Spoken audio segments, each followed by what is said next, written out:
Top 2 most foolish politicians from the Southeast. Top 2. I'm going to mention 2 politicians that is currently the most foolish people from the Southeast. In the past, we have had politicians like Odius Okalo, Rochas Okorocha, Chimaroke Nnamani as top 2. At certain time, these 3 people had held that position, but temporarily. They held it temporarily, not for too long.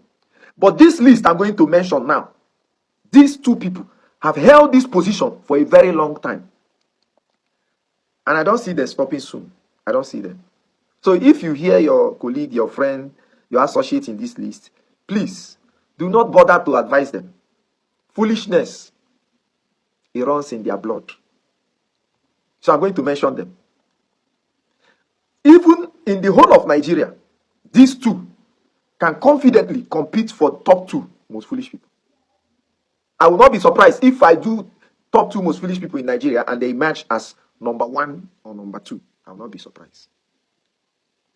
At number 2 is Benjamin Kanu from Abia State in the House of Rep. He is the deputy speaker of the House, Benjamin Kanu. He talks anyhow. This was the same person that said he wants to remove OT so that the APC will. The kind of confidence these people are using to yeye this country, it needs to be studied. After the mess they did in Abia, and God gave Abia State OT, and OT came and is trying to remove the shame, the suffering of Abia people. And this man will sit down and say, they want to remove, you want to do this one. No shame. He didn't learn from Odius Okalo. Odius Okalo that was speaking foolish talk. Certainly, he recovered himself. When you ask him about Peter Obi, he will say, I don't want to talk about him. When he says something and they misquote it, he will come back to the media and say, let me explain. When Shehu Kimbaloyi wanted to push him to the corner, he refused. Why? He learned his lesson. He has learned that life is transient, that power does not last forever. It's temporal. It belongs, he held power. He now understands that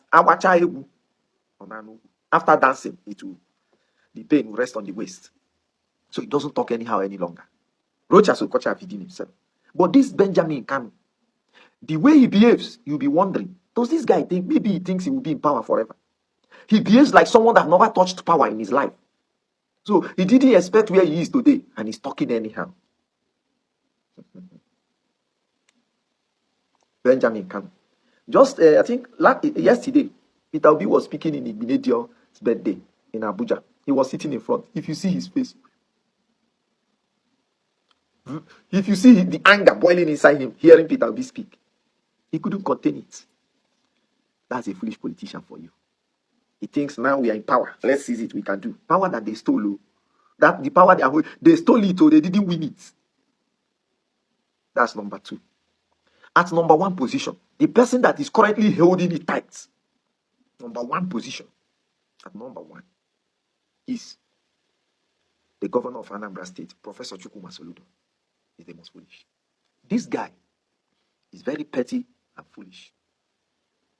Petty. He overdoes everything.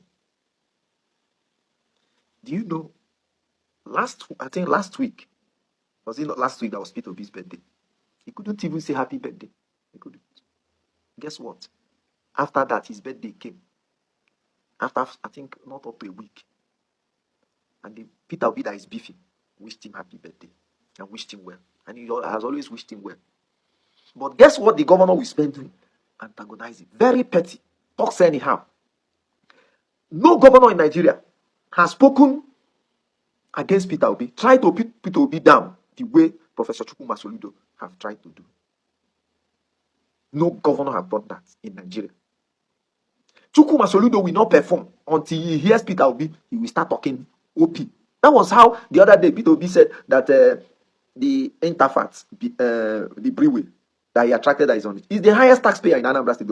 In a bit, trying to paint Peter Obi bad, Soludo, the governor of Soludo instructed them to release the records to show that banks pay more than Interfat. Bank. Only bank. So Peter Obi was right that Interfat is the one that pays the highest tax Out of the banks he released, two of them, Peter Obi is seated in their board. He's a major shareholder. No shame. In his desperation, in a mood to paint Obi bad, he confirmed what Obi said. Currently in Anambra, look at this guy. This guy just died. He was kidnapped, and at the end of the day, those people unalived him.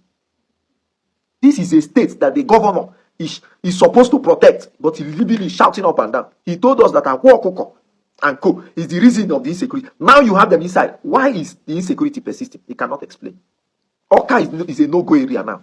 Onitsha no-go area. Ihiala no-go area. Anambra is unsafe. And what is the governor doing? He's busy dancing on social media with the son. Dancing. Trying to do PR.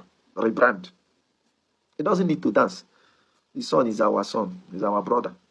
We'll not reject our brother, no matter what it is. But the governor should focus on doing the right thing. He's the most foolish. Every day. Imagine somebody that is a former CBN governor that says he has link with World Bank. How many international organizations has he attracted to Anambra? Zero. This company here, they just opened in Abia State. You'll be shocked that the information I'm getting said they came to Anambra first. But our governor was busy chasing days and wine, chasing Dibia. They left, went to Abia. Oti welcomed them. Not only did he welcome them, he said he's going to tie the road into the company. That's how he attracts foreign investors. But our governor is still there, looking for Soludo to take, looking for P2B to take a job, looking for days and wine. The governor of Anambra State is advising the youth, an advice that he should take in words. How can you be advising the Governor Chukwuma Soludo does not have the moral rights to advise the youth, but he's trying to advise. Instead of performing, he's turned to advisor, advising the youth on morals. So there you have it. These are the top two most foolish politicians. If you think I'm missing out on anyone, please comment on the comment section. Let me hear the person you think I omitted, or you think he should have been at number one, or you think should not be on the list. Let me know.